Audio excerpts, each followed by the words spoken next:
Umurku 25 tahun, dan aku tidak pernah merasa aman karena papa tiriku. Namaku Siti. Ayah kandungku meninggal saat aku berumur 5 tahun. Sejak itu, hanya ada aku dan mama, Bu Ratna.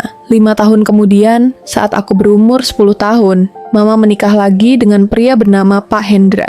Sejak saat itu, dia menjadi papa tiriku. Mama bekerja sebagai bidan. Di rumah kami ada ruang praktik kecil tempat mama menerima pasien. Dari luar, keluarga kami terlihat baik-baik saja. Mama dan Pak Hendra sudah menikah 15 tahun dan mereka punya seorang anak laki-laki, adikku, Raffi, yang sekarang berumur 10 tahun. Tapi sejak awal pernikahan itu, aku sudah merasa ada yang salah. Waktu aku masih kecil, mungkin aku belum terlalu mengerti. Tapi ketika aku mulai remaja, sentuhan itu terasa berbeda. Dada dan pahaku sering diraba dengan alasan bercanda. Kadang saat lewat di belakangku, tangannya terlalu lama menyentuh. Aku takut, tapi aku bingung harus bagaimana. Setiap kali ada teman laki-laki datang ke rumah, Pak Hendra selalu marah. Katanya aku masih muda, belum pantas dekat dengan laki-laki. Aku pernah memberanikan diri mengadu ke mama, tapi yang kudapat bukan perlindungan, melainkan tamparan. Mama bilang, aku jangan menuduh sembarangan. Mama bilang, aku salah paham. Mama bilang, aku anak yang tidak tahu berterima kasih. Sejak saat itu, aku berhenti bercerita. Aku memilih diam, tapi rasa takut itu tidak pernah hilang. Sampai suatu hari,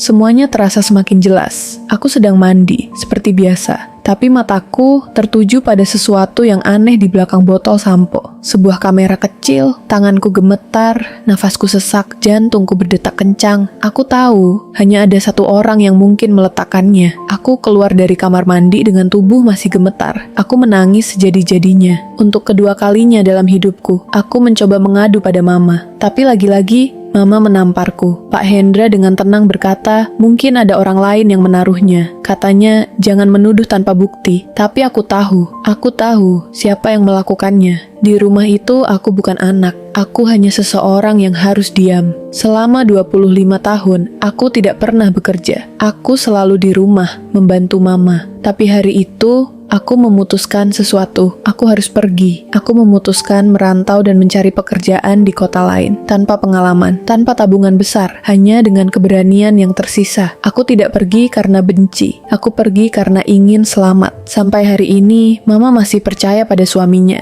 Dan aku tidak lagi memaksa untuk dipercaya. Aku hanya berharap, suatu hari nanti, Mama sadar siapa yang sebenarnya harus dia lindungi. Dan untuk pertama kalinya dalam hidupku, aku belajar satu hal. Rumah tidak selalu tentang bangunan. Rumah adalah tempat di mana kita merasa aman. Dan jika sebuah tempat membuatmu takut, kamu berhak pergi. Pesanku, jika kamu merasa tidak aman, jangan pernah menganggap itu hal kecil. Berani bicara memang sulit, tapi menjaga keselamatan diri jauh lebih penting. Dan untuk para orang tua, percayalah pada anakmu sebelum semuanya terlambat. Anak yang berani bercerita biasanya sudah lama menahan luka. Jika kamu punya kisah, kami mendengar. Follow untuk cerita berikutnya.